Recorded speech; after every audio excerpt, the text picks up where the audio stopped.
त्योहार शुरू हो गए हैं तो मिठाई तो बनती ही बनती है।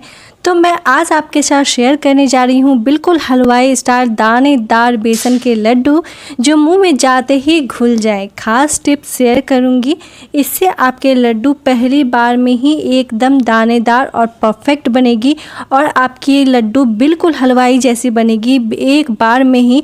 और अगर आपको ये लड्डू पसंद आए, रेसिपी पसंद आए तो वीडियो को लाइक ज़रूर कीजिएगा, चैनल को सब्सक्राइब ज़रूर कीजिएगा क्योंकि अभी बहुत सारे फेस्टिवल आ रहे हैं। सबसे आपको पसंद आए तो एक बार ट्राई करके ज़रूर देखिएगा। चलिए फटाफट से स्टार्ट करते हैं। तो यहाँ पे मैंने ढाई कटोरी जो है बेसन लिया था।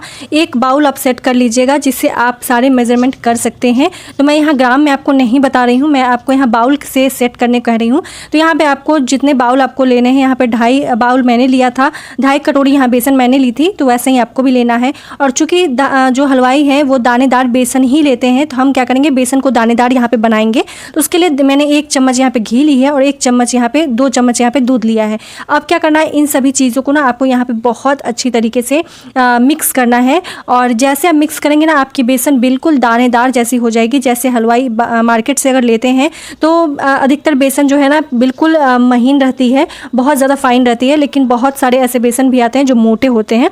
तो इसमें आपको ये प्रोसेस करने की ज़रूरत नहीं है अगर आपका बेसन दानेदार है।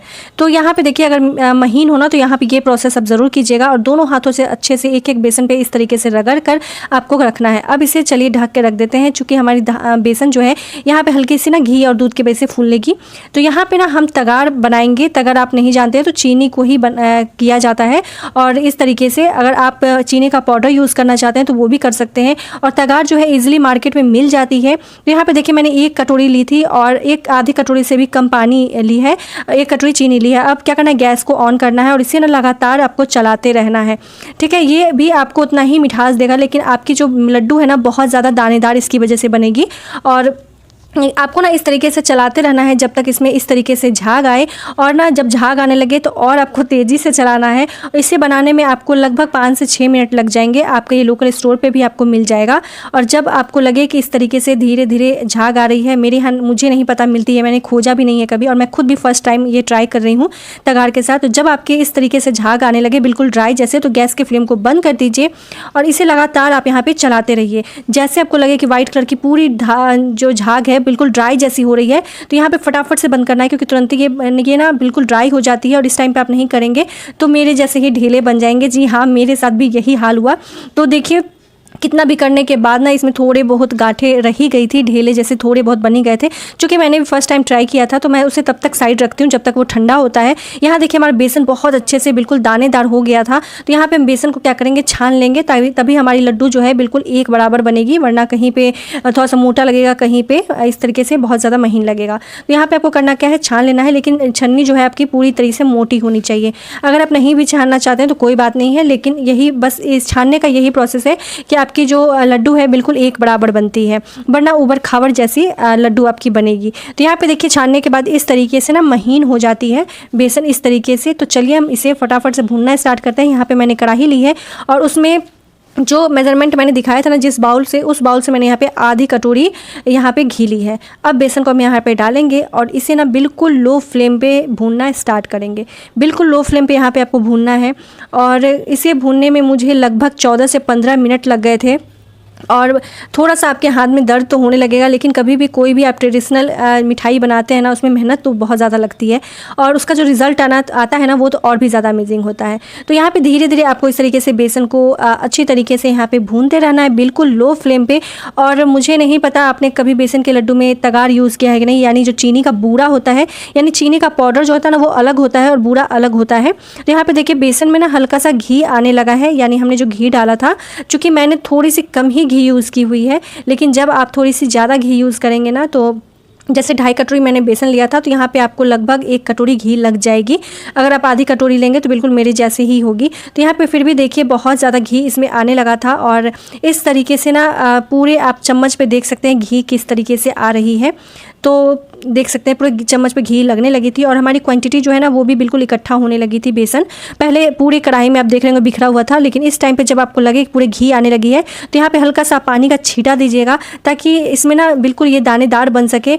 ये बहुत अच्छी सी टिप्स है, आपके हलवाई अक्सर यही यूज़ करते हैं कि इसमें ना पानी का छींटा देते हैं जिससे वो बिल्कुल दानेदार हो जाता है। अब इसे फटाफट से आपको चलाते रहना है और जब आपको लगे कि अच्छा सा एक खुशबू आने लगे तो आपको क्या करना है, इसे ना निकाल देना है। तो क्योंकि कढ़ाई आपकी बहुत ज़्यादा इस टाइम पे गर्म रहती है तो बेसन जो है ना आपका बिल्कुल लाल हो जाएगा। तो इस टाइम पे दूसरे बर्तन में निकाल लीजिए और दूसरे बर्तन में आपको निकालने के बाद क्या करना है ना, उसे बिल्कुल उस तरीके से छोड़ना नहीं है वरना बेसन आपकी कहीं से लाल हो जाएगी और कहीं से बिल्कुल पीली रहेगी। तो यहाँ पर क्या करना है, फटाफट से उसे भी इस तरीके से चलाते हुए रहना है और जब लगे कि हल्का सा हाँ ये थोड़ा सा मतलब नॉर्मल हो गया है तो आप उसे साइड में रख दीजिए। अब हमने क्या करना है, जो पहले से कान कर रखा है यानी चीनी का जो पूरा हमने तगार जो बनाया था और वो थोड़ी सी गुठलियाँ उसमें रह गई थी तो उसको हमें क्या करेंगे, यहाँ पे हम फाइन मतलब मिक्सर जार में डालेंगे।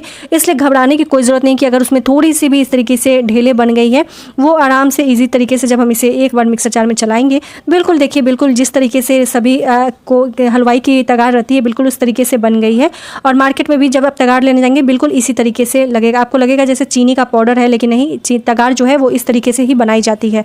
तो यहाँ पे अगर आप तगार नहीं यूज़ करना चाहते हैं इसका तो आप चीनी का पाउडर इस टाइम पे यूज़ कर सकते हैं। तो यहाँ पे देखिए तगार से ये होता है कि आपकी जो लड्डू है बहुत ज़्यादा दानेदार बनती है। तो यहाँ पे देखिए दोनों को अच्छी तरीके से यहाँ पे हम मिक्स कर लेंगे। इसमें मैंने थोड़ी सी इलायची पाउडर डाली थी, मैं आपको बताना भूल गई। और यहाँ पे चीनी के साथ ना आप जब तगार में मिक्सर जार में डालें या फिर नॉर्मल चीनी का पाउडर भी जब यहाँ पर डालें तो आप थोड़ी सी इलायची की पाउडर डाल दें, या फिर जब चीनी का पाउडर आप यूज़ करते हैं तो वहाँ भी आप चीनी जब पाउडर बनाने के लिए मिक्सर जार लेते हैं वहीं पर आप इलायची ले सकते हैं। ये चलिए फटाफट से हम यहाँ लड्डू बना लेते हैं। तो यहाँ पे देखिए लड्डू मेरा कितनी आसानी से बन रहा है और बहुत इजी तरीके से बन जाएगा। तो चलिए अगर आपको लगे कि थोड़ा सा भी मेरा जो मिक्सचर है वो ड्राई है, बेसन जो है वो ड्राई है, तो यहाँ पे आप 1 चम्मच घी या फिर 1 चम्मच दूध ले सकते हैं। एक दूध तभी लीजिएगा जब आपको इसे बहुत दिनों तक ना रखना हो, वरना आप घी इसे यूज़ कीजिएगा। 1 चम्मच घी डालिएगा, फटाफट से आपके सारे लड्डू तैयार हो जाएंगे। जिस तरीके से देखिए मेरे बन गए हैं। मुझे भी लगा कि हल्का सा ड्राई है तो मैंने यहाँ पे 1 चम्मच घी डाला था, फिर से मिक्स करके सारे को लड्डू आसानी से बन गए। अब चलिए फटाफट से मैं इसे आपको तोड़ के दिखाती हूँ।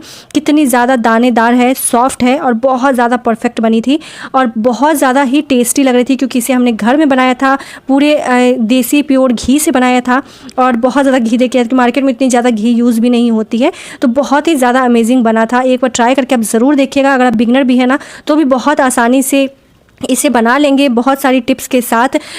सबसे पहली टिप्स तो मैंने वही बताई है आपको कि जब तगार आप बनाते हैं जैसे आपको लगे कि सफ़ेद झाग आने लगा है ड्राई वाला, तुरंत गैस को बंद कर दीजिए और उसे चलाते रहिएगा।